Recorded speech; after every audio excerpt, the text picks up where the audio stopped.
Hi there, guys. Welcome back to another top 10 list on the channel. So this one comes from Rory. If you don't know who Rory is, his links will be down in the description. Also, the link to his friendship level 5 will be down in the description of this video. But it's his top 10 favorite games. We did mine. We're going to do everyone else's that we did for friendship level 5. But yeah, we wanted to do top 10 favorite games of everybody. So this is gonna be, it's not just gonna be me rambling. Mostly it's gonna be Rory rambling why he likes these games. So if you do like these kind of content, these top 10 lists, please leave a like, comment, subscribe. Tell us what other lists we should do, because I'm genuinely curious if you have any other topics you want me to cover on this. Thank you, and we'll see you in a little bit after the intro.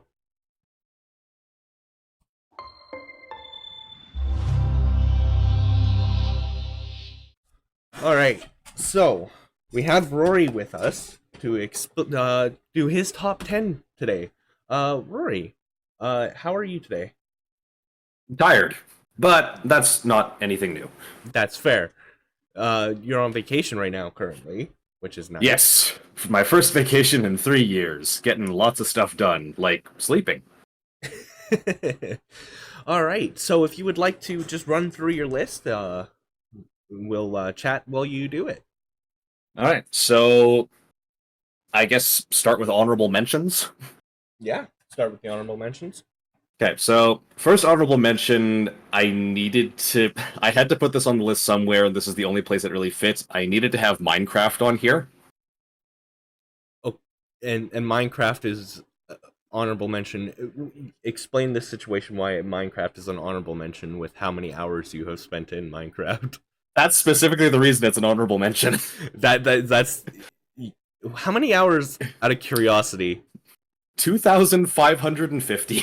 Ooh, is that PC? My most played game, and only on PS5. Only on PS5. Yeah. It's probably more if I include on PC, but only like another 3 or 4 hours. That's nuts. That's a lot of hours.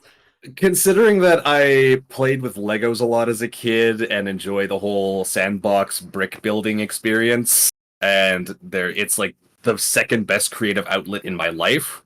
Yeah, it makes sense that I spent a lot of time. Like, I wish I still had screenshots of it, but you should see all the pixel art that I've made in that game. Well, I saw some of the work you've done in our old server. You did a lot of work. Oh yeah, you mean Elmo? Yeah, that. Wasn't it you and Ozzy popped in there or something? You were just showing somebody around. You look up, what the fuck is that? There's just Elmo sitting up on the mountain T-posing with fire around him. Yeah, that was alarming to say the least. I hope I can still look. Yeah. All right. Yeah. You have two other honorable mentions that I saw as well.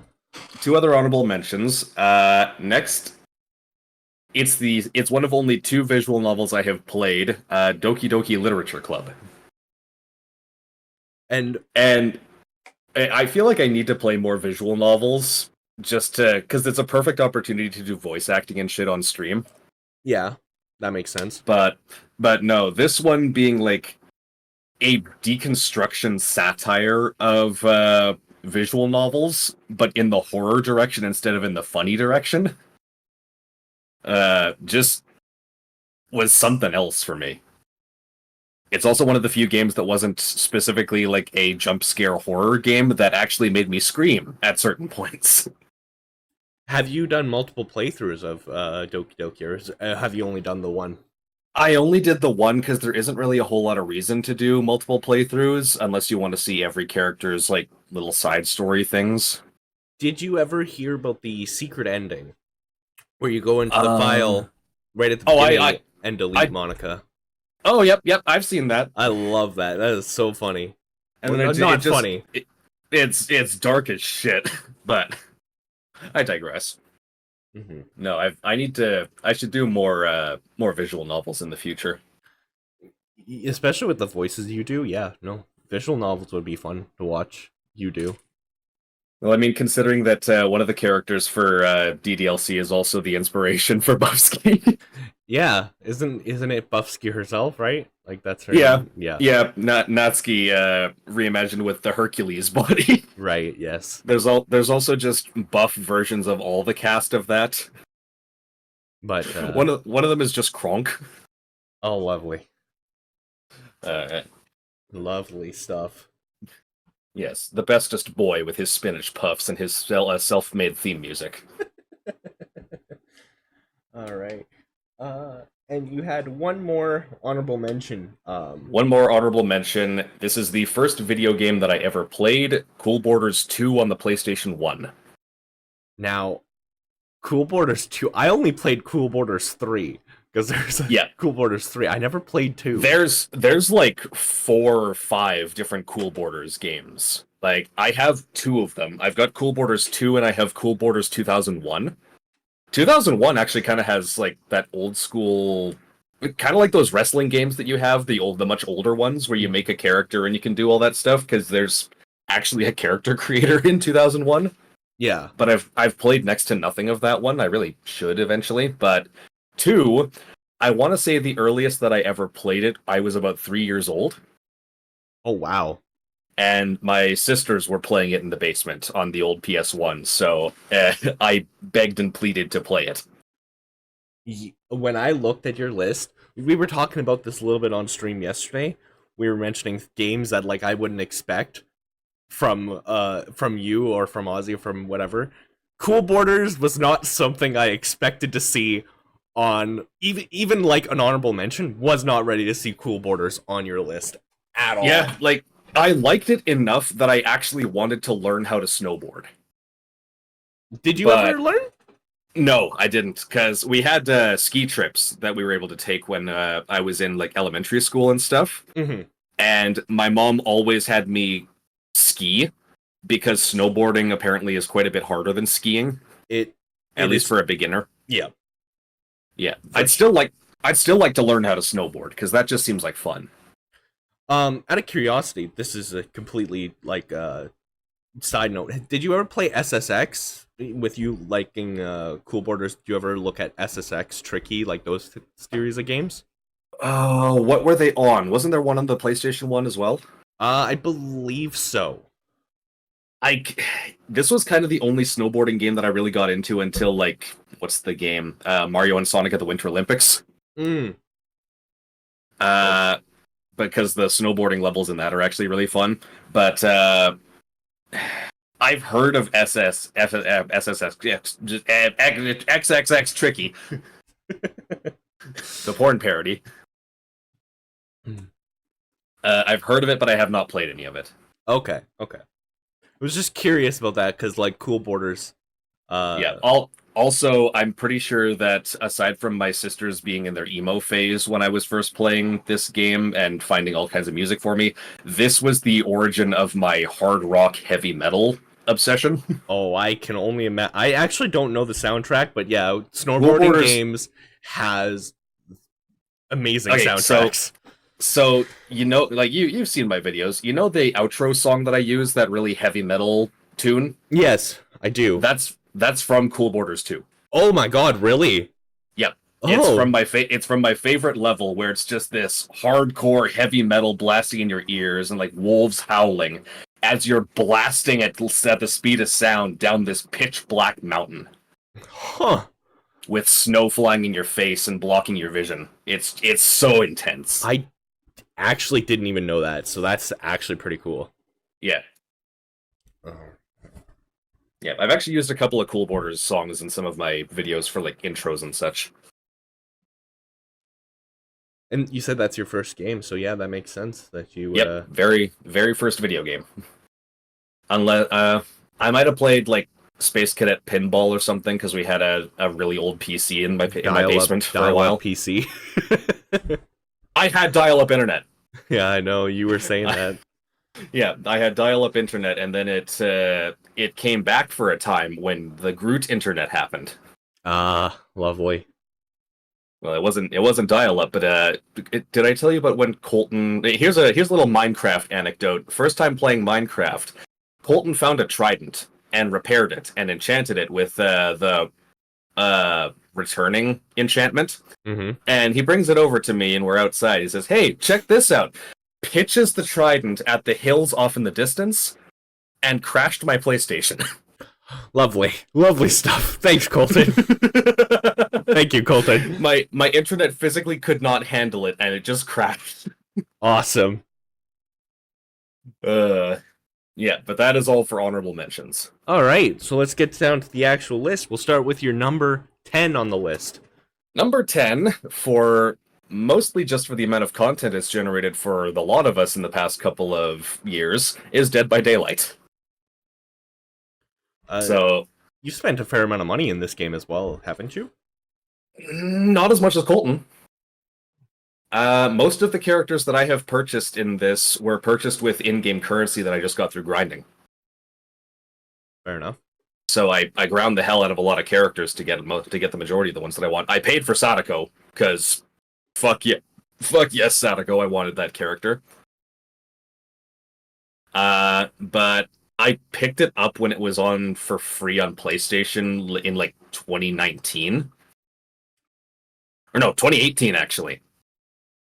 And because I had just recently gotten PS Plus, I just started playing the hell out of it. And a lot of the YouTubers at the time that I liked watching had Dead by Daylight in their repertoires of games. So immediately started watching them as well, playing through it and figuring out different kinds of builds and everything. I got semi-decent at it. I want to say that my rank for a time was actually rank 1 for a good stint of time. Because like, you know how the ranking system works and everything, right? For the most part, I do. Yeah. Yeah, I sat at Blood rank 1, the highest rank, for a pretty long stint of time. Were you mainly survivors, or were you? Yes. Yeah, I main survivor. Okay. I still main survivor. I just like I like that tense feeling that you get from like knowing that there's something unstoppable coming after you. It's why one of these other games is on my list. Mm-hmm. But I don't know. It's something about working together with other people, trying to get away from this unstoppable thing that could fuck you over at any time that I just enjoyed. Not so much anymore now that behavior's kind of not doing the best that they can. They're still putting out some interesting stuff, but they're not ignoring a lot of bug fixes. Yeah. And the community is really toxic. That is also true. Yes. I mean that's most gaming communities. Yeah. But I digress. But like the Dead by Daylight, for sure, we see it every time we go in and stream. Public matches. There are some pretty toxic people. Yeah, toxic people, but then then there's all the silly shit that we do to balance it out. Yeah, exactly. Especially now with Caleb, so we can go in and actually just do customs. Yep, custom matches for 4v1 properly. Yeah. And not get fucked over by Jill bot or Caleb bot. Is there anything like? Is there any like what YouTubers did you watch that played it that made you kind of stick with it? He's a friend. I guess he's a pretty good YouTuber in his own right. Lord Minion 777, Wade, Markiplier's friend. He played a lot of it with another. He's now actually a VTuber, Garuku Blue Moon. Okay. I haven't watched him in a long time, but he has like 200 videos of Dead by Daylight on his channel. Holy crap! And he posts stream VODs every now and then because he just does like each video is 1 or 2 matches. Okay. So each video is like 15 minutes, and he cuts out the waiting time in the lobbies. Okay. Unless there's some actual funny stuff going on, but yeah, I think he still plays some Dead by Daylight every now and then, but I haven't seen a lot of him recently. So nice digestible content. That's nice. Nice digestible content. Wade also used to play a lot of it with Gar, but I don't think anybody ever got an actual answer out of him, but I think he quit because Gar was too good. Yeah, that would make sense, I guess. Though when he made a comeback to it and came back and was just overwhelmed by literally everything that had changed in the game, that was very funny to watch. There's also Ots Darva, who does the reveals and stuff and always does the player test betas, shows off the new killers and everything. He's like the DBD daddy, Okay. Dead by Dadlight. Oh, okay. Yeah, I actually think I've heard that before. Yeah, that. Yeah, I don't watch as much content anymore unless I'm looking for something funny to go back to that I used to watch a lot of. Fair enough. All right. That's also where my giggling Mickey Mouse Michael Myers comes from, was Gar's videos. Get away from me! Which now that's kind of just the Paul Bearer voice now. Yeah, basically. Oh yes. Okay. All right. Yeah. You ready for number 9? Number 9 is another callback, and another thing that's going to sound kind of weird. Call of Duty Black Ops 1. Once again, this is something while we were streaming yesterday, we mentioned we didn't really expect a first-person shooter on your list at all. Yeah, I have remarkable bias towards this game. I started with what is it? I got a PS3 in how old was I? I was 13. Goated console. I love the Yep. PS3. Yeah, got a PS3 when I was 13, and for my 14th birthday, my parents gave me Modern Warfare 3. Mm-hmm. And then once it came out, I think later in that year, I asked for Black Ops 2, and really liked Black Ops 2, particularly Zombies mode in that, which I actually became friends with someone in high school through that. Mhm. And then he suggested that I get Black Ops 1 because the maps on there are really good. So it took a long time to find it because it was kind of an outdated game at that point. Finally found it, and that immediately became my favorite above the other two that I had. Because it's like, the zombies content in there is just top tier. And the story for it is set in a time that I find immensely interesting. Like the whole mid-Cold War, Vietnam War, space race kind of age. Where there's all the MK Ultra type shit going on, all the Soviet numbers stations, sleeper agents, the JFK assassination, that kind of stuff. I'm no conspiracy theorist, but I do find that time period really, really intriguing. Which is fair, it is. Yeah, and like even just I couldn't play multiplayer games on the PS3 because my internet sucked too badly. Mm-hmm. But I was able to download some of the DLCs, and I did play the multiplayer against bots just as kind of like a time waster or something fun to do. I got way too good with a sniper rifle against the bots.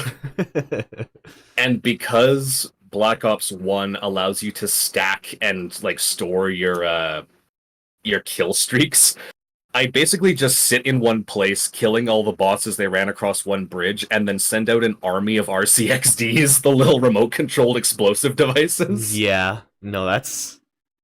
And I just keep getting kill after kill after kill, and they wouldn't be able to get close to me because I put claymores at the entrance. Did you have a favorite map, or? There's the one that... Oh, I can't remember what it was called, but it's like a part of the Soviet Cosmodrome. It came in one of the DLCs. Mm-hmm. And you can, like, after a certain amount of time passes in the match, the rocket launches. Okay. And if you're standing underneath the rocket, you just get instantly buried. But you can also, if you have a rocket launcher with you, you can blow up the rocket like you can in one of the zombies maps. Mm-hmm. But yeah, in terms of the like zombies mode is still the big part that I had for Black Ops and everything, just because the story and the lore for it went really hard when I was a teenager. That's fair. Also, Nolan North as a crazed German scientist tickles my funny bone. Nolan North rules. Oh, yes! Uh, yeah, if you can't tell, that's also Dr. Richthofen is also my doctor voice for Dead by Daylight. I I can tell that a little bit. Yeah. Yeah. Oh, don't switch that. There we go. Uh but yeah, it kind of made me. It actually made me really glad that a lot of the old zombies maps got brought back. But I'm still waiting for a just all zombies game. Oh, that'd be so good. It's every map with every character that they had originally, and then uh like every iteration of every map with every type of character, That would be and phenomenal. and all the weapons in every map. Like every weapon from every game in every map. That would be absolutely phenomenal. And the mystery box would be a goddamn nightmare. Yes, it would be terrible, but that would be a fun game. Yeah, but it would also, well, yeah, it would be fun as fuck. That's all I'll say about that. Right. Uh, but yeah, that's about all. Yeah. All right, so number 8 on your list. Number 8 is also going to be one. I mean, you said it wasn't as much of a stretch. Crash Bandicoot 2 for the PlayStation 1. Yeah.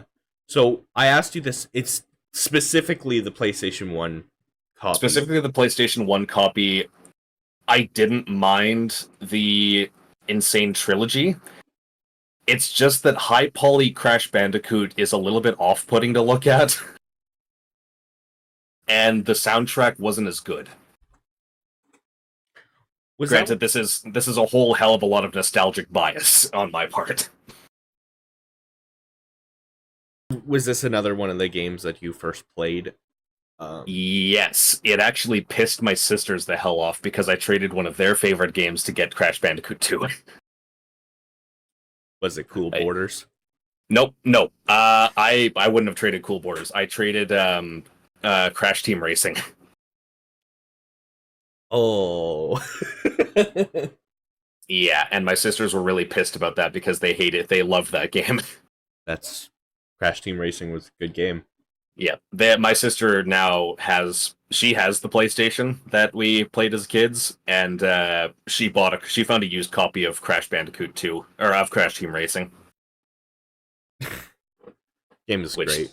Which, oddly enough, despite me trading the game away that she loved so much, she also found me a copy of Cool Borders 2 for my own collection. And a copy of that's actually where my copy of Cool Borders 2, Cool Borders 2001, and my PS1 copy of Crash Bandicoot 1 all came from. But my being old aside, I don't know, just I guess I have the bias against it because I didn't play any of the other Crash Bandicoot games aside from Crash Team Racing. But it's just good soundtrack. It's a lot of fun. I think it's the first game that I actually, if it existed at the time, would have been a platinum. One of the few games that I actually beat to 100%. And the parts that I think are the funniest are that I played this game when I was like 5 years old. I didn't know how the save system worked, or that you could even save your progress in games. So I went into new playthroughs with every time I booted up the PlayStation. And I remember I must have been like 6 or 7 or something like that. I got to the last hub world. I beat Dr. Engine in his cybermech boss fight in like just a straight playthrough of the game. Got to the final area, hadn't saved at all because I didn't know about it, and the power went out. Oh, so you lost all that progress. I lost all that progress. So basically, because you didn't really understand the save system, you were trying to do the whole game in one sitting. That's kind whole game in one sitting, just like with Super Mario Bros. 1 and all those old Game Boy games, aside from Zelda. Ooh. Okay. Yeah. So I think I think it was Croc actually that I finally figured out that you could save the game. Holy crap, Croc is a game I forgot about. They're talking about doing a remake of it. Oh my And god. I want it. I want a remake of Croc, or even just a remaster. I would play the fuck out of that on stream. That'd be great. Yeah. Also, High Poly Croc, I think they could pull off a little better than High Poly Crash. Is there something that's really off-settling about like high poly Crash, or is it's just unsettling to you? It's the hair and the teeth. Like he's got that kind of like he always does that kind of mask smile, like the big toothy grin, and when you can see the details of every teeth, it's kind of like the mask. Yeah, you Where know it's what? like, he's kind of the funny character, but like those teeth, like, ew. You know what? That's fair. Yeah. Like But he's supposed to look like cartoony and shit, like low poly, low res. It's like, Crash was meant to be low polygon PlayStation Until- 1 character. until they made him in for like the Wii and stuff, but those games were actually really good. Yeah. But like Crash of the Titans and Mind Over Mutant. yeah. Oh my god, I forgot about that game too. Yeah, I torment I make Jaden lose his shit every time I do impressions from that game. Was there any reason you went to Crash 2 over like Crash 1, or I don't know if I didn't play Crash 1 until I was 18, 17. Oh wow. Yeah. And I didn't actually play Warped, the third game, until like a year ago. And it was the remake. Oh. Also Crash 1 is brutal. Crash 1 is mean, dude. Well, particularly the PlayStation 1 version, like the PS or the remake version is actually a lot less brutal. Because you could only save by going through a what's it called? A bonus level. So Yeah. say like because they have an actual proper saving system in the remakes, but you had to go through a bonus level and make it all the way to the end in order to save the game, which royally fucked me over several times. Yeah, I don't doubt that at all. Yeah, it took me quite a while and like actually focusing and try-harding to get through the full game. I eventually did, but this was after 10 years of gaming experience. Yeah, that makes sense. Yeah. Yeah. All right, so number 7 on your list. Number 7, the origin of my VTuber avatar, Buffsky. Monster Hunter World. All right. Which is actually the game that I became friends with Fancy through. So it has that very unga bunga appeal that some of the Dark Souls games have, where you have big weapon and you smack monster with it. It's just the complete brainless type game that scratches so many itches for Caleb, Colton, Ray, Fancy, and myself. Mm-hmm. Because we have all played it. We had some of those hunts down to a T, to the point that we were actually trying to speed run killing some of the monsters. I think we got one killed in 2 minutes at one point. Oh wow. Yeah, this is with like max level weapons and shit, but that's crazy. But yeah, in terms of the origins of Buffsky for this game, I made the character like just as a meme in Portal Nights with Colton, and when all of us bought Monster Hunter World, I was trying to figure out, okay, who do I want to make as a character? Because Ray's making a Sans from Undertale for some reason. Sans Undertale. So it's like, okay, I should make a silly character too, and Colton suggested Buffsky, the meme.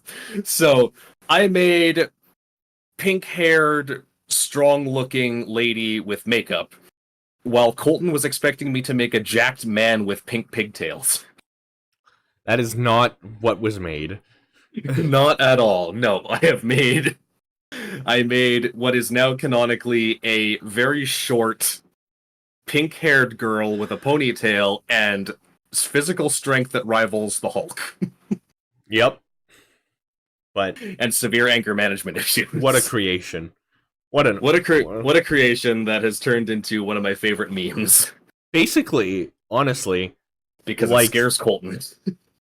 Honestly, the mascot to your stream and your YouTube channel at this point. Which is very strange. Like, for the content that I make, you wouldn't think that a pink-haired muscle girl is going to be the mascot of it all. No. Not well, you used to have the old man VTuber model. Old man? What was he old man? He's not old. Was he not? No, he's the character. The glasses being down low. Really? Yeah, I'll go into this later. That character is supposed to be like 31. Old.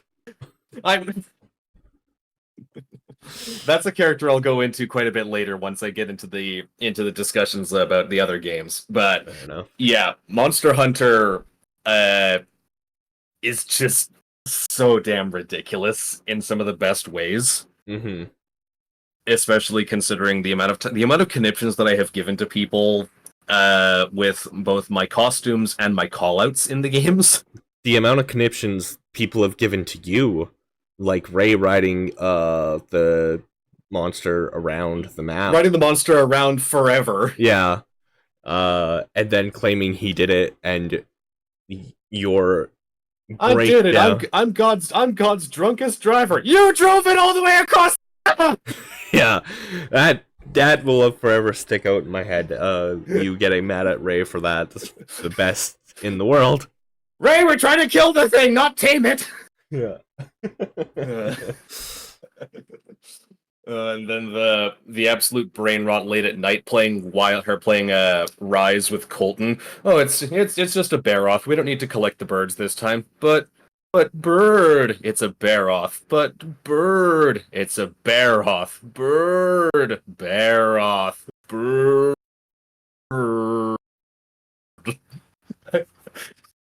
Yeah, this is par for the course for 11 o'clock at night.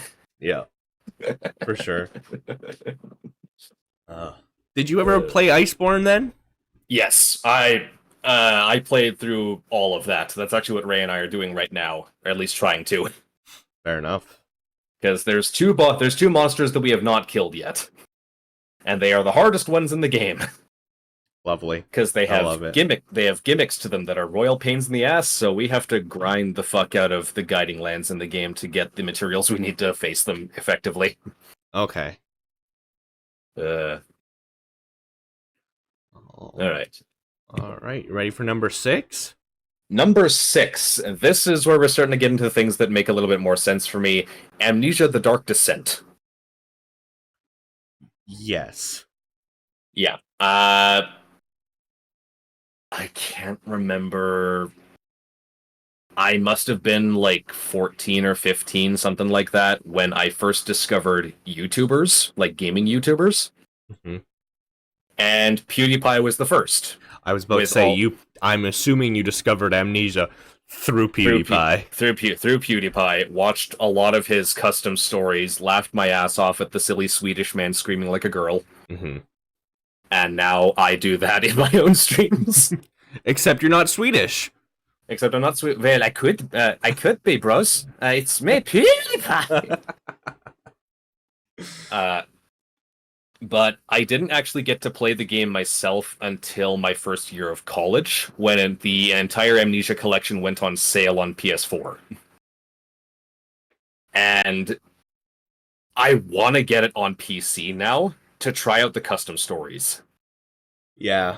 Like, in fact, fuck it. I'm going to add it to my Steam wish list right now. I'm just going to do it right now while we're talking. Going to do it right now while we're talking, because something about Dark Descent's aesthetics, just that old, dark, rotting castle where you know something bad has happened here, but you're not sure what, is really cool to me. Also, the fact that you play as an archaeologist hits a little too close to home. I was about, yeah, that makes sense. Yep. Yeah. Also, the quote-unquote lore of the whole series is really interesting, with there just being like this otherworldly sort of deal going on that the main villain is trying to harness, or that he comes from in some way, and he used you to try and get to that mean, or like as a means to an end, to try and get what he wants. Mm-hmm. But then you have the opportunity to either let him do it or to just completely fuck him over. Yeah. And then there's all these cool references to real world alchemists and everything, and all these this very clandestine kind of side story, or like bits of lore connection and everything. And you And can't really fight back in that game. Like the Dark Descent, you cannot fight back, right? It was the first game where you cannot fight back, yes. Which inspired like Outlast and Outlast, and I think it may have, no, it probably wasn't an inspiration for it, but it's something that Five Nights at Freddy's also did. Mm-hmm. You'll plug that in the video now. You'll get lots of people watching. Woo! Plug FNAF. But that whole idea of you being completely helpless in the way, because like Amnesia focuses on running away, getting away from the thing that's coming for you, instead of trying to keep something out that FNAF does. Yeah, which was a very different take on like that horror genre, because usually you had a way of fighting back, and Amnesia, you know. Yeah, it wasn't actually until the bunker that you actually got a way to fight back. Yes. And even then, that stops working really quick. I was about to say that doesn't work a lot. Yeah, you get like 2 shots against the beast before you can before the bullets stop working on it. Have you played all the Amnesias, like Dark Descent, Dark Descent, Justine, Machine for Pigs, Rebirth, and Bunker? I've played them all. Okay, so you've played them all. Yeah. And I was tempted to put just the entire Amnesia series on here in my list, but there were some shortcomings with a couple of the other ones. That's fair. Yeah. Like Machine for Pigs was really cool in terms of story and everything, but the gameplay kind of fell short. Like they didn't show there wasn't really a lot of peril in it. It was more just like a creepy dungeon crawler kind of deal. Mm-hmm. And then Rebirth, the fucking match mechanic was so damn irritating, because you run out of matches so quickly, and the lamp oil burns so damn fast. I've heard that. Yes, I have heard that. Yeah, the Bunker was awesome though. I need to go back and play that one as well. Get some of the different endings for it. How many times have you finished Dark Descent, out of curiosity? I have platinumed the collection, and I didn't actually know that. Yep, I platinumed it on stream actually. And what did I do? I had to do at least 3 playthroughs of the game. Okay. I know that I had to go through and collect every single note in Dark Descent. I had to go through and collect every single tinderbox in Dark Descent. And I think I had to go through the game without dying. So I've done at least 4 playthroughs of Dark Descent, if I recall correctly. Okay. Yeah, and I think I've seen every ending for it as well. I didn't even know there was multiple endings. Yep, like I said, you can choose whether or not to fuck over Alexander or to side with him. And then you can also team up with this other real-world alchemist and royally fuck over Alexander. Oh, super cool. So yeah, I also attempted to rebuild the entire Amnesia castle in Minecraft. I have the main entryway finished.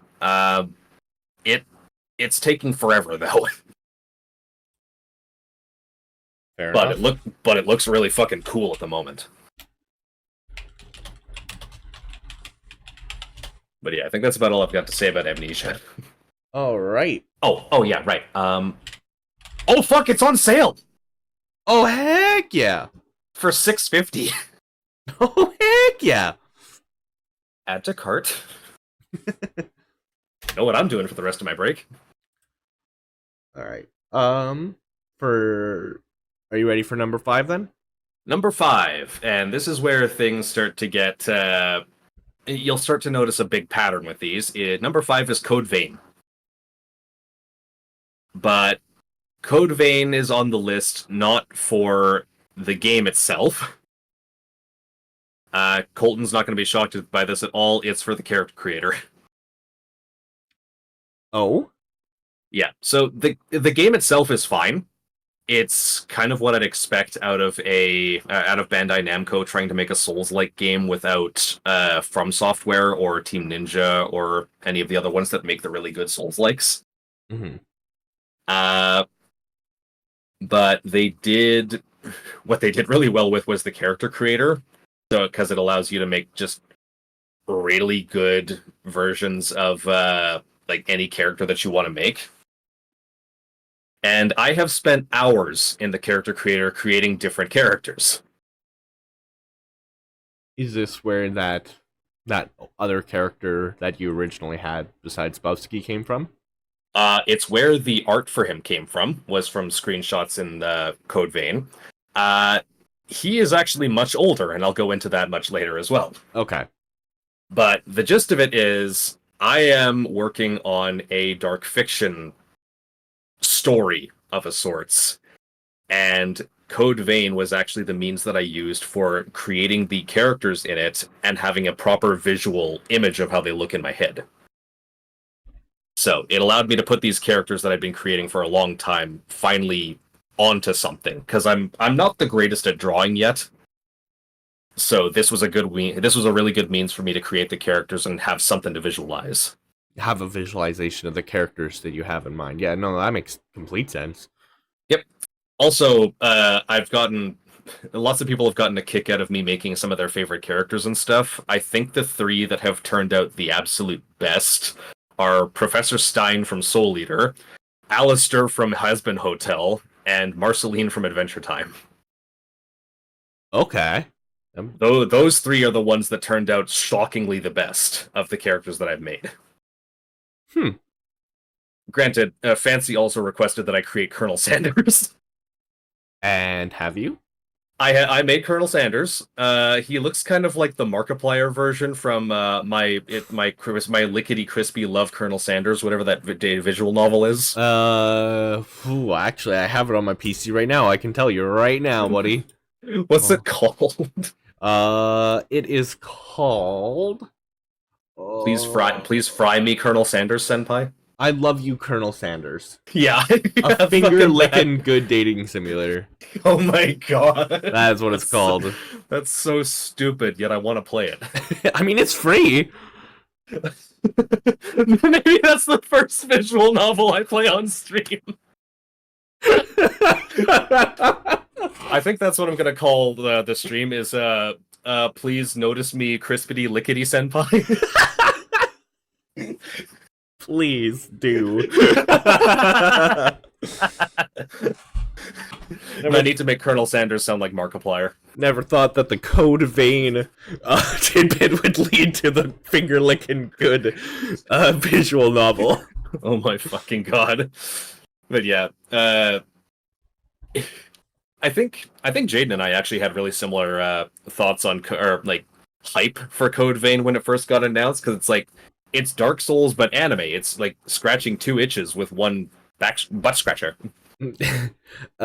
Yeah, honestly, Code Vein, I didn't think Code Vein had a character creation, because when I looked it up when I bought it, it said you haven't even played it yet, have you? I have not. Big shocker. Yo, anime waifu stream night sometime. I've taken Ray through it and he enjoyed it. Yeah. Funniest fucking part was that Code Vein is actually Or no, it's not even Code Vein that's the origin of that. Never mind. That was Borderlands 2, where Emo-chan, my D&D character, comes from. Just the most disgustingly goth girl. But yeah, nothing really against Code Vein. It had kind of a... It's very cheesy at times. Yeah. There's also there's one character in it who never shuts up about his friends. He's like Ike from Fire Emblem. Oh, okay. I fight for my friends. I can't wait to see my friends again. Friends. When I eat this rice ball, it reminds me of my friends. Okay. When I close my eyes at night, all I see are my friends. Yeah. Great. You want to be my friend? Just progressively more and more insane. It would be really funny if that's the route they took with him. Like, he's just the clingiest but sweetest asshole. There's also just a hilarious clip of him, like, you fight a boss to rescue this guy, the guy turns out to be a huge dick, and then it's like, he freezes in place, and Mr. Friendshaver is just pointing a fucking Desert Eagle at his face. Jesus. He's just casually carrying around a deagle, in addition to his fucking Dark Souls-ass greatsword. What else do you need? You have a great sword and a deagle? Man, you're set for life, honestly. Like, No, he needs his friends. That's what he needs.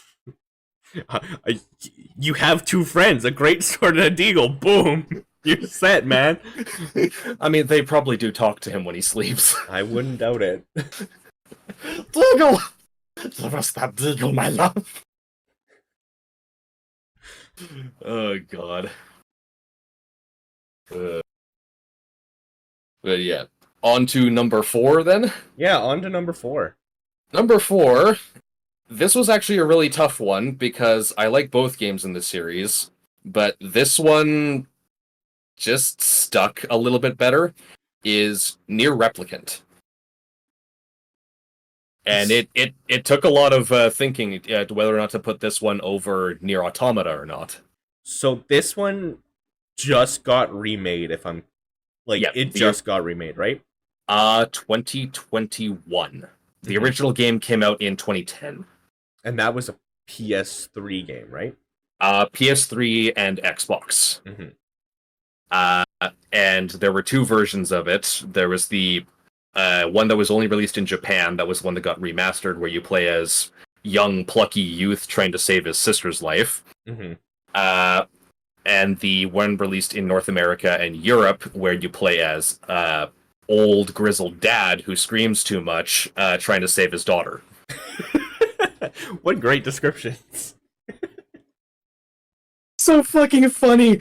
It's just... like... I think they kept all of his lines when they made the remastered versions. But there's just one part where it's like... I can't even remember what the context was for it, but it's like, in order to save my daughter, what is it that we can possibly do? Well, you might consider fighting more enemies to make yourself stronger. Oh my god! What? Have you thought of something? You're right, Vice! I need to get stronger! Why are you shouting? Okay. He's so fucking funny. I want to play that again as well, just to hear him scream at random times. It looks like that beast is making its way towards the church. No! That's where Yona is! Constantly screaming. He's just yelling all the time, and it's so fucking good. But, no. The story alone for Near Replicant is, like, it has a lot of twists to it that some of them come out of nowhere. It is also just profoundly sad. And Automata is the exact same way. Yeah. Like, there's just a lot of moments in it that are just really heart-wrenching. Mm-hmm. I heard that. And, like, I feel like Automata has more heart-wrenching moments to it. Replicant has ones that hit way harder. even though sometimes they're a little bit cheesy. Because if I remember correctly, Replicant's I think Replicant's best ending, or a small detail in one of the endings, is one of the few things in a game that almost brought me to tears. Oh wow. Yeah, because it's not going to be a spoiler or anything, but there's a moment in the end credits. There's like something happens to, or like, do you even care about spoilers for the game? Were you ever going to play it? Probably not. If I am, Yeah. I don't care. Okay, put a spoiler warning in here for near replicant.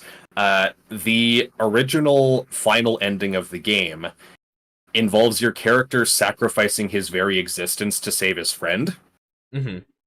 And when you do that, you watch as your inventory opens up, and everything that you have done over the playthrough is just stripped away and disappears. Like, all the map fragments you've found, gone. All the fish you've caught, gone. All the weapons you've spent painstakingly upgrading, gone. All the quests you've completed, gone. And then you just get this kind of melancholy ending where nobody remembers who you are. And then it cuts to the credits.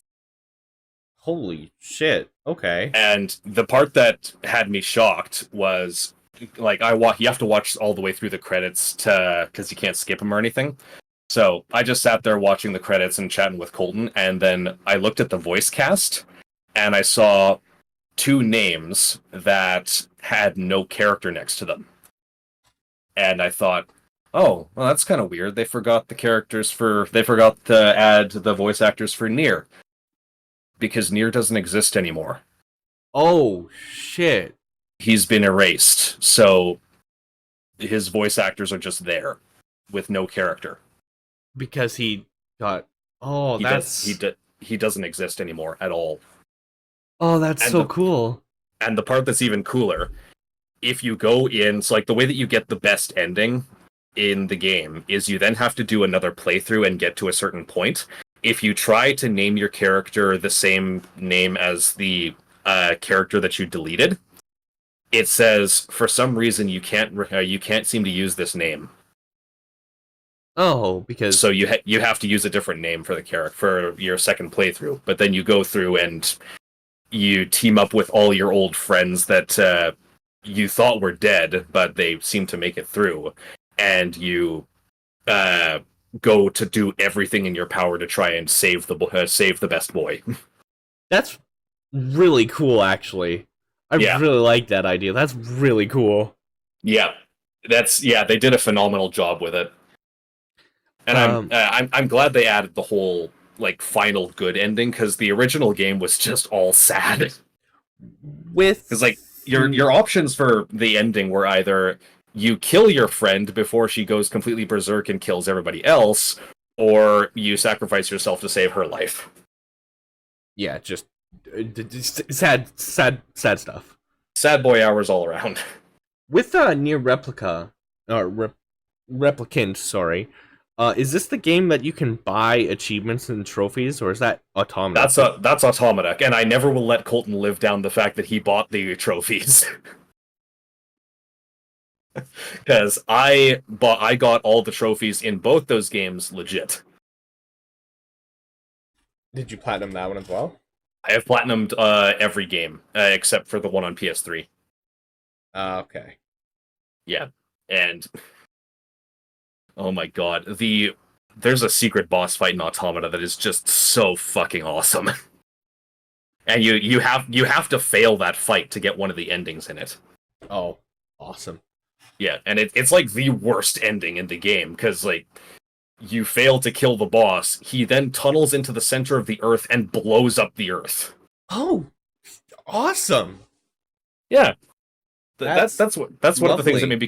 that's one of the things that made me consider putting Automata on here, is just the silliness of some of the different endings you can get. Like, you can self-destruct in the space bunker, and the text at the ending says, "And thus the fight for humanity was lost. Some say you can still see the commander floating through space with a stern look on her face." That's awesome. You can also die by eating a fish because it clogs up your mechanical body parts. I knew about that. Yeah, I knew that ending. There's your also final one where you can sell. in your final moments, you think to yourself, it didn't taste too bad. There's also one ending where you can sell. What is it, like a chip? You sell your operating system chip, yeah, and you just die. and you die. That that game's endings rule. They're so fucking good. But no, Replicant hit just a little bit harder than Automata. Automata had the memes and the ass, but like the fact that if you stare up 2B's skirt for too long, she smacks your camera away. Mm-hmm. Granted, they brought that back in Replicant as well with the new levels they made. You can look up the Year 1 companion skirt, and she will actually crush your camera and kill you. Oh, great. But yeah, I thoroughly enjoyed both those games. They sound really good. Oh yeah. Also, the fighting is just fucking satisfying in Automata. It's really clunky and Replicant at the start, but once you get to the second half of the story, then it gets really good. Fair enough. But yeah, number 3, the threefer. So this is my favorite one because last entry you were saying you had a problem picking one. This one you have all three. I cannot pick between any of the Dark Souls games for which one's my favorite because they're all, in my own vision, good. So his number 3 is Dark Souls 1, 2, and 3. Dark Souls 1 through 3, yes. Now, the part that's you and Ozzy were talking about your very controversial opinions for stuff. This one will be mine because I like Dark Souls 2. Is that your favorite out of the 3 out of curiosity, or can you not pick one specific I still can't pick a specific one because all of them have things about them that I really, really like. Mm-hmm. And I just can't pick which one I like the best, even though I've played Dark Souls 3 the most, but that's because I've had it for the longest. Or no, technically I've played Dark Souls 2 probably just as much. Never mind. Yeah, it's even harder to choose now. So run me through why you like Dark Souls 1, 2, and 3. Like, just go start from 1 and then just go nuts. 1 has this just really good story to it. The gods fucked up trying to make everything stay the way that they want it to, and now that's your problem. Mm-hmm. So you get to go and kill the gods and use their power to make yourself more powerful, so you can either let their world fade into nothingness or continue that world like everybody expects you to. And the world design for it is really damn good because of how well everything just seems to fit together. Watching Jaden play this for the Adventures of BONAP, phenomenal. I love the game design. Yeah, because the amount of places that you can get to by just making specific choices early, there's definitely a way to make the game linear, but you don't have to play it like that, and I absolutely love it when they do that. Mm-hmm. Because, I can go, straight from Firelink Shrine. If I get a key, I can go straight to Blighttown and go fight Quelaag if I want to. I don't want to. That would be really dumb, because Quelaag's health bar is fucking huge for me being at, level 15. Or not even that. I would be, level 3. Something like that. She's even a high level for being, having level 20 or something, because it's tough to get weapons that are good at that point unless you get the Drake sword, but then that's just a fuck you to everything. But yeah, just everything fitting together so perfectly and being able to look out at a vista from one area and see all the other places that you could that you'll be going to eventually is also really something I really liked. It's something that Elden Ring has carried out really well. Hmm. Because I think it's from one specific place in the opening area where you meet Mr. No Maidens and he tells you go fuck some bitches and touch grass.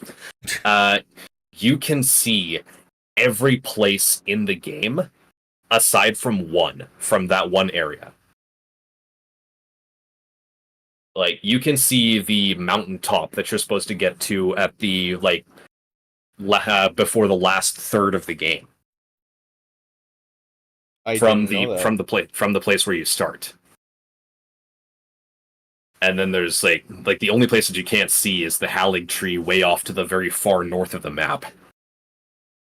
Because like there's too much stuff in the way to see that, I guess. Also, it's not big enough to see from there. But I digress. Going on to Dark Souls 2, I have bias for this one because it was my introduction to Dark Souls. So I wanted to get Dark Souls 1 first, but I couldn't find any copies of it for the PS3. So I got Dark Souls 2. And I've raged at that game more times than I have at any other game. So the reason that a lot of people say it's not good, they added a lot of things to it that make it hard for the wrong reasons. So your healing is not instant like it is in 1 and 3. You very slowly pull out your flask and you take a big swig from it, and your health goes up slowly. Hmm. But and they also added a stat that allows you to have iframes that you would normally have when dodge rolling in the other games. So you have to level up your stats in order to have the regular dodge roll from the other games. Oh wow. Okay. That. Yeah, people really fucking hate that one. There's also just an oversaturation of enemies in a lot of areas, which it's kind of that quantity over quality kind of deal. And there's a lot of things about the game that just aren't. They seem half finished. Okay.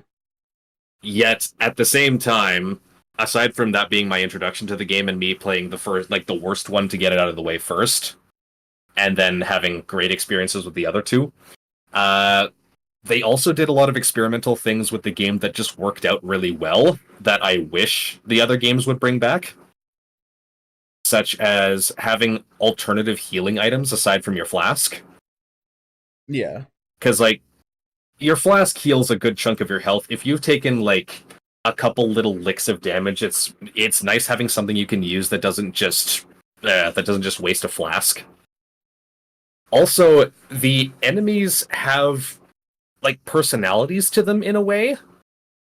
Really dickish personalities in a lot of ways, especially one little particular asshole named Muldrin the Assassin. Okay. Because he's an NPC invader that will spawn in and will hide around a corner. And when you go past that corner, if you don't know he's there, he comes up behind you and one-shots you from behind with his lance.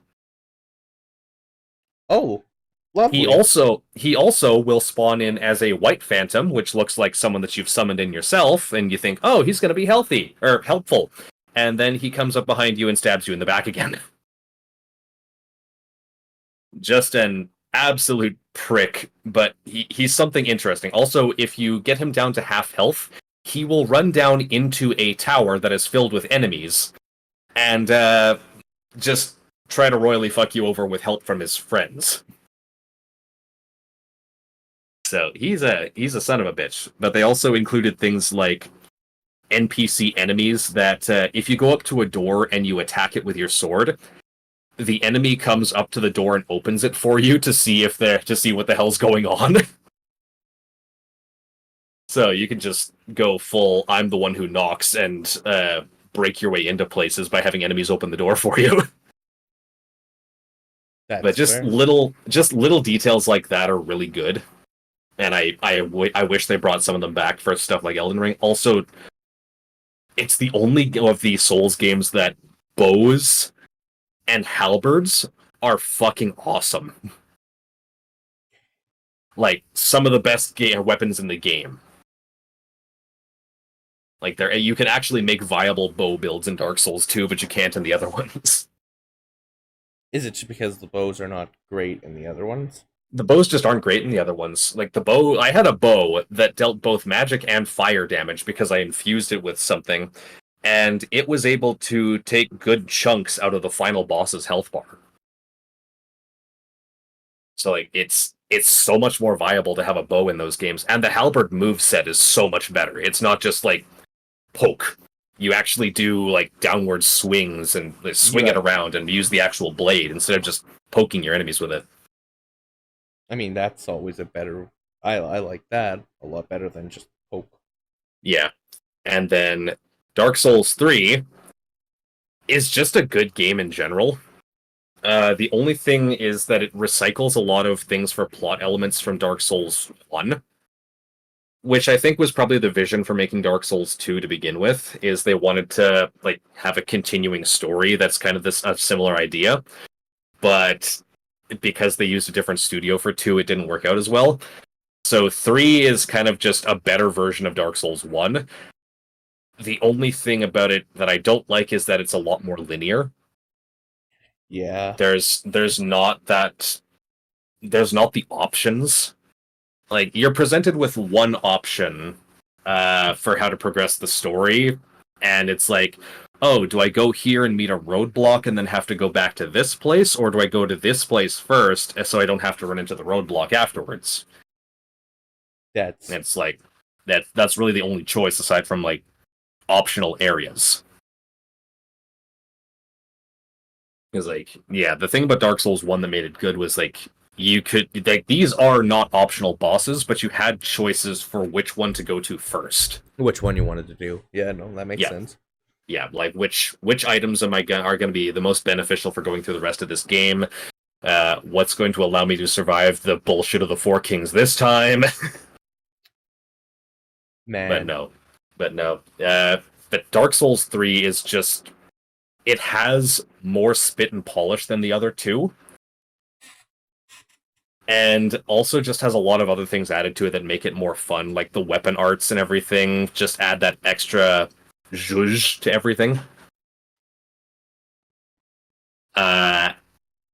It does still suffer from the one problem that having a shield, or like you can be a bitch and sit behind your shield all the time, or you can play aggressively and everything with without the shield. Yeah. Because like it's shields are just for blocking or for bashing or for parrying if you do that kind of stuff like I do. But yeah, the one thing that I can at least say for every single one of these games, soundtrack is absolutely phenomenal for all three. So what's the studio that makes the Souls like games? From Software. From Software has soundtracks in the bag. Yeah, I'm curious to see how they're going to go forward now that one of their best composers has retired from them. Damn. Because most of her songs were like the best ones in the games. Like they have a whole team of composers for the games, and some of them have been making some like they've been cooking hard for a lot of them. Mm-hmm. But yeah, without Yuka Kitamura there, I'm really curious how they're going to hold up. Yeah, I have every single one of the Souls soundtracks on my phone, and I listen to them quite frequently. That's fair. Honestly, that's very fair. Yeah. But on to number 2, speaking of making shields more viable and having great soundtracks. Yeah. Number 2, Elden Ring, which is topical since Shadow of the Erdtree came out just a couple months back. Yes. It solves most of the problems of the Souls games while making an even bigger, better game. And this is the first actual Dark Souls 1 was kind of open world, but this one's open world, right? It's open world that has a lot of exploration to it, whereas there's like little hidden areas you can find in the Souls games, but they're kind of few and far between. There's a lot of things to explore in Elden Ring. It's like I think just the demo that they had was the size. It was like the first main area, and that was considered massive for a demo. And oh my god, just for a demo, that's massive. Like this game took over like a lot of things. Yeah, it was well worth the wait. And And even there's the DLC, what's it called again? Sorry.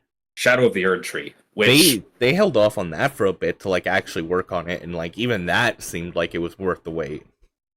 it's got mixed reviews right now. Actually, Oh really? those reviews are probably going to go up, but yeah, people really fucking hated the final boss.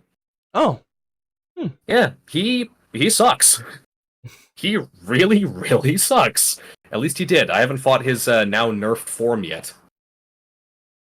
It's like, he has attacks that, unless you are pin perfect with your rolls, you will get hit. And he hits hard.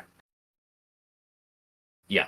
So, yeah, people were having to put together tank builds to even just survive his first phase. So, people are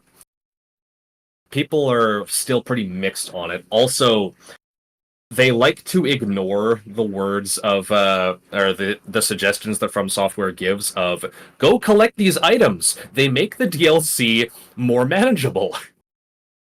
Like you're dealing like 2 points of damage to your enemy upon hit. If you collect this thing, that goes up to 200 damage. Okay, actually, Go get them. You'll actually deal real damage to the bosses again. okay, that you know what, that actually does seem kind of frustrating. Yeah, people were ignoring that for a long time. But yeah, aside from that, the customizability of your builds is also stupendous. Particularly for some of the meme builds that people were making, because you could get... There's a hammer you can get where its innate weapon art is like you charge forward, leaving a trail of flames behind you, and you can stun lock most small enemies with it. Mm-hmm. You can also equip different ashes or different weapon arts onto different weapons. So you can just have this gigantic ass flaming hammer that you swing around like a fucking baseball bat. That's always fantastic. Yeah, it's absolute ridiculousness for some of the things that people have been making. Also, you can make a concoction for yourself that just blows you the fuck up and takes out everybody else with you, like Gale with his explosive chess piece. Yes. Yeah. Also, there's still discussion about the lore of Elden Ring, because like that's my whole thing for a lot of these Souls games. Mm-hmm. Is like, oh, what the fuck does this like what the fuck's the story behind these characters and all this, like this land and everything, and there's like so much of it that's all still just up to speculation. And all of that theory crafting and everything is something that I've gotten into because of these games. Those are the best kind of games. The one where you have to like. I love that stuff. Yeah. Yeah, like there's still a whole bunch of shit about like, oh, who is the goddess? Why is she doing all this evil shit? And what's her motivation? Oh, her people were genocided against. So she committed a genocide back using her mentally unstable son. Love it. Yeah, and the son is actually also kind of a sweetheart in a way. He's got his big titty magic goth GF, and he's working tirelessly to try and save what's left of his mom's people. I mean, that's great. But he's also got mommy issues. I mean, that's something. Also, why is it that the goddess can just turn into a red-headed twink with a god complex? Why not? Sounds like a lovely day. So it's just my favorite comic is still the oh, Godfrey, my love, please, may we just lay together. I've longed for thy warmth. May we lay together for the night? Not like that. Bring out the redhead twink. Oh, fine. uh, but yeah, there's a lot of like. It's also just got really good world building to it, even though a lot of it is hidden behind item descriptions and having to go searching into the deepest, darkest pits of everything. But it is. It's so worth it. It's well thought out. It's very well. I mean, considering that this is also something interesting that it's the first time that From Software has actually done this. They closed a lot of storylines with the DLC. Oh, okay. So their goal that they had in mind was to close off this, like put an end to the story that they hired George R.R. Martin to help write.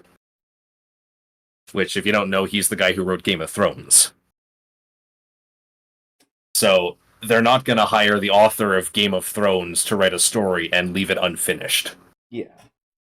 Yeah, so it did leave a couple of things also kind of open-ended, which leaves people with more and more questions. Like, oh, the lady who gives you your Honda Accord and follows you around all the time is actually the little sister of Mr. Crazy Mommy Issues Impaler. Uh, How does that work? Great. I love it. Love it.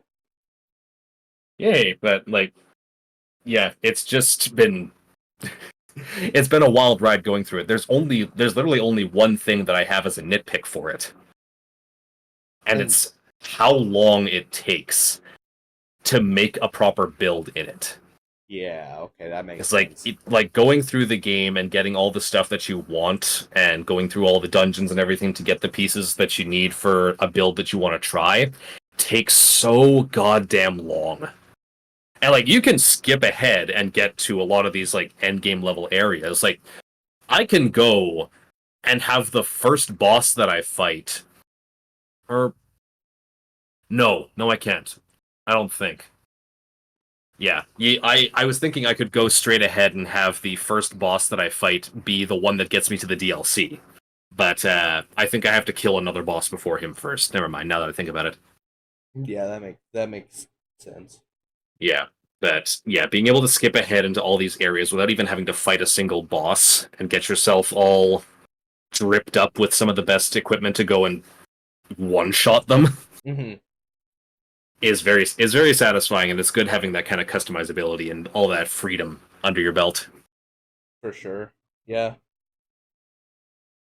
Ugh. Yeah, I still need to take Fancy through the game itself, and I need to take Ray through the DLC. And you're taking Ozzy through the game as well right now, I We believe. haven't done that in a while, though. Yeah. I got him to Slender Man, but we haven't fought Slender Man yet. But you got him to it.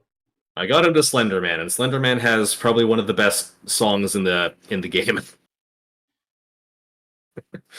Even though I fucking hate the boss. I hate the boss, love the music. I hate the That's boss. I love his music because it's just such a good waltz. Uh,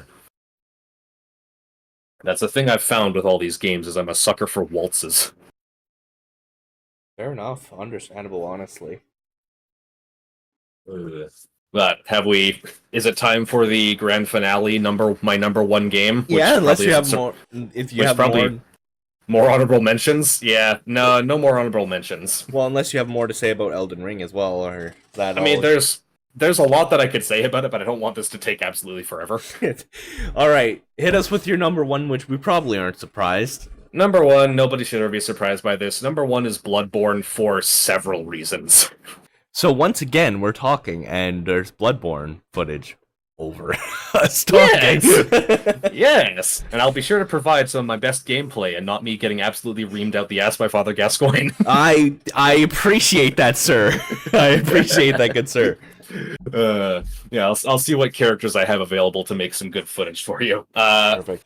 But Bloodborne, in addition to being just a really damn good game with an awesome story and even better soundtrack, even though so much of it is still massive speculation, just like Elden Ring, Bloodborne is also the origin of my own dark fantasy writing work that I'm working away at and have been for the past 5 years.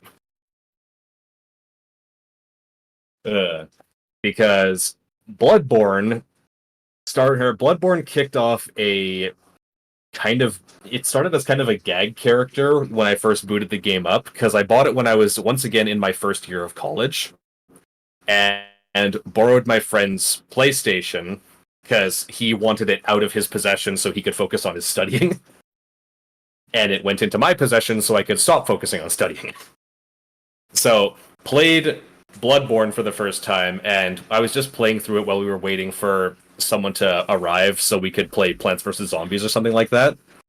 So I booted up sitting on the couch with my one friend from England and just make like a really simple character so I'm not sitting there forever. And I think, okay, he looks kind of like me, got a beard, little glasses, glowing red eyes. Oh, that's creepy. What should I name him? Call him Jeff. Okay, is it like the fan, like just the regular Jeff, Jeff, or is it like Geoff? Make it Geff. Okay, so he's Geff. Yes, it's short for Geffley. I'm calling him Geffley now. That's his name, and that proceeded to spiral into me making a Geffley in almost every game, every Souls game, which spiraled into the thought one day, what if these Geffleys met? Okay. And that became what I call Phenotype, which is my dark fantasy story that I have been working on for all this time. That's what I was about to ask. Is that the dark fantasy that you're working on? Yep, that is what it is, and it features almost every character that I have made in a game at some point, incorporated in varying levels of major to minor characters. That's scary. That means Buffsky's a part of that. She is. She is. And terrifying. she's actually a major character. That's once again terrifying. She looks a lot more like the actual model that I'm working on instead of the version that Colton's horrified of. Okay. Well, then that's all right, I guess. Yeah, looking like an actual like girl, just very strong and with anger management issues. God, I love it. I love it. Yeah. But back to talking about Bloodborne itself. The gameplay is actually what broke me out of my sit behind a shield and like peck hits off the enemy. Mm-hmm. Because it actually calls you out. The game actually calls you out for using a shield. There are 2 shields in the game. And one of them is just a bunch of planks strapped together, and its item description says, shields are nice, but not when they make you act passive. That's okay. So it's basically saying, quit being a bitch hiding behind your shield and start hitting things. Okay. Because the big point of Bloodborne is that you play with aggression, which also carried over in when they made Sekiro. Oh, Sekiro is amazing. Sekiro, I was half tempted to put on my. Have you played it? Yes, I actually have played Sekiro. Have you beaten it? No. Yeah. The game is called Shadows Die Twice, and God, that's just a lie. I died way more than twice. Yeah, so did I. I platinumed it. Wow. That took fucking forever. I can only imagine. Not because it was ridiculously hard, which it is, especially if you go into NG Plus cycles like I was forced to for the platinum. You have to grind. Yeah. You have to grind for so long because one of the trophies is you need to get every single shadow or ninja art, which you need both money and levels to get. Lovely. And it takes goddamn forever. I think I got through like half of one of my podcasts just in the farming methods that I had. But I digress. Off of Sekiro, Bloodborne's whole aggression-based system broke me out of my sit behind a shield and just peck hits off of the enemy. All for the better, because I think in whole it made me better at the games in general. It's also what got me to learn how to parry my enemies, which makes so many bosses so much easier. Yeah. Yeah, being able to just To just being say able nope. basically to just say no, even though it takes a long fucking time to get the parry timing down for a lot of these enemies. I finally started getting it down once I got to Elden Ring, and I was able to do it really consistently.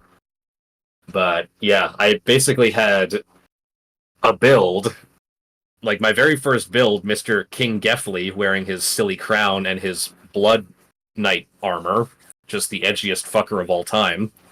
That I'm glad the character has changed from that now. I had him wielding a gun, and like the gun is meant for parrying. The gun's not meant to dish out a whole lot of damage. I made it dish out a whole lot of damage. That's the way you do it. And I tested it against a boss down in the Chalice dungeons, the fun Diablo dungeons that From Software added and never added into any other game, even though I wouldn't mind them doing that. There's a boss that, when you're in that dungeon, you fight it with half your health bar, and it deals a shit ton of damage because it's like a NG plus strength boss. Mm-hmm.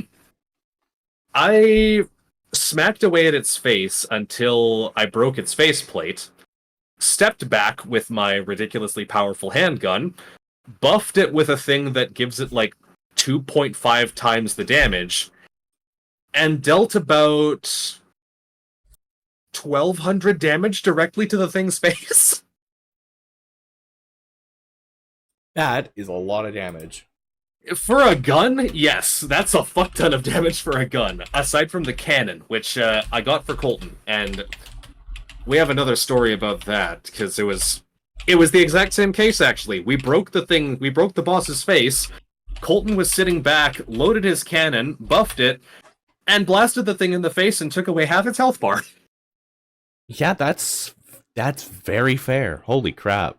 Yeah, there's ways to make Bloodborne easy, except for the Orphan, unless you do the stunlock spam glitch against him, which is very funny. I will admit, it is just funny seeing him like scream, get shot at, get hit twice, scream, get shot, get stabbed, all this shit, and it just stunlocks him into place for the rest of the match, or for the rest of the fight.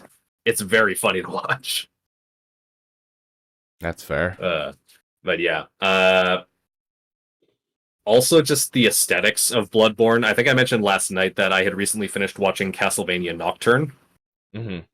where it's kind of that post-medieval kind of Gothic England kind of time period, or Gothic France. Yeah. That's the aesthetic that Bloodborne has as well. And like just that dark city with the ominous churches, everything's all overly detailed, gargoyles everywhere, that kind of whole look of everything. I fuck with that hard. And I would love... I want a Bloodborne sequel, or a remaster, or something to do with it that's not Astrobot. Oh my god, Astrobot looks so good though. But I agree. Bloodborne should absolutely get a remake or something with the UI. You do something. I actually had a thought for what they could do with Bloodborne, because what the director of From Software said is that he wants to continue with games the scale of Elden Ring, but he's not going any bigger with scale for that, because it would probably take like 3 years or something to produce games like that, or even to produce a DLC for it. It's gonna take an extra year on top of the usual stuff that it took to make it. Yeah. But I was discussing this with Ray a while back of what they could do for a Bloodborne 2 if they're going in the vein of like an Elden Ring open world type game. Mm-hmm. Have it set, if they're going for like a similar kind of time period, have it set in either the Old West or like war-torn World War I France. Because if they do it set in the Old West, that incorporates the guns. You can have the cool kind of makeshift weapons of like that kind of exploration age kind of stuff. And you can have the horse. Okay, yeah. So like just picture like wandering through deserts and these mountains and plains and all this kind of stuff. There's like decrepit ghost towns and these like Western themed enemies. There's like armies, there's like cavalry armies and stuff like that. Bloodborne I don't seems know. really cool, honestly. I really Yeah, like the idea and the aesthetic of Bloodborne. yeah. The aesthetics are absolutely awesome. Plus, it's unless you try really, really hard. This is something that they broke away from for Bloodborne because I guess they use different facial textures and stuff. Your character doesn't look constantly constipated in Bloodborne. They just look sad. They look sad all the time instead of being. They look sad because of the situation they're in instead of sad because they can't shit. Fair enough. Yeah. But I am. I want anything to do with Bloodborne, like even if it's just the remaster. Because yeah, I agree. Bloodborne at 30 FPS does look pretty good. There's somebody working on a hacked version of the game that's going to be put on PC. I know there's a demake.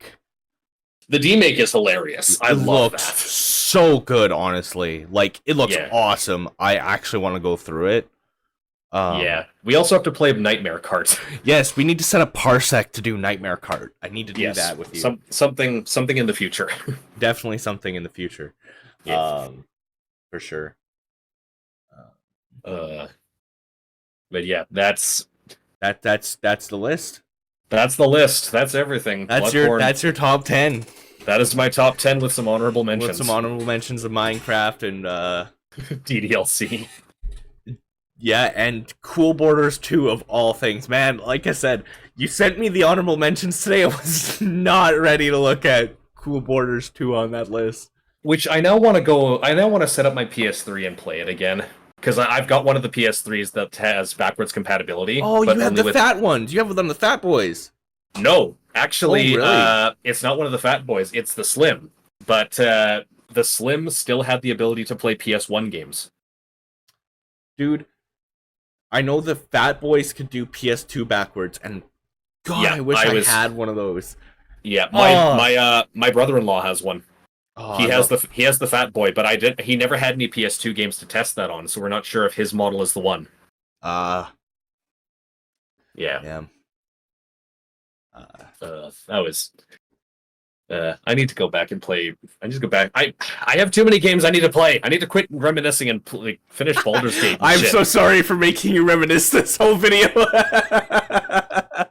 Well, I at least know I can't go back to Bloodborne right now.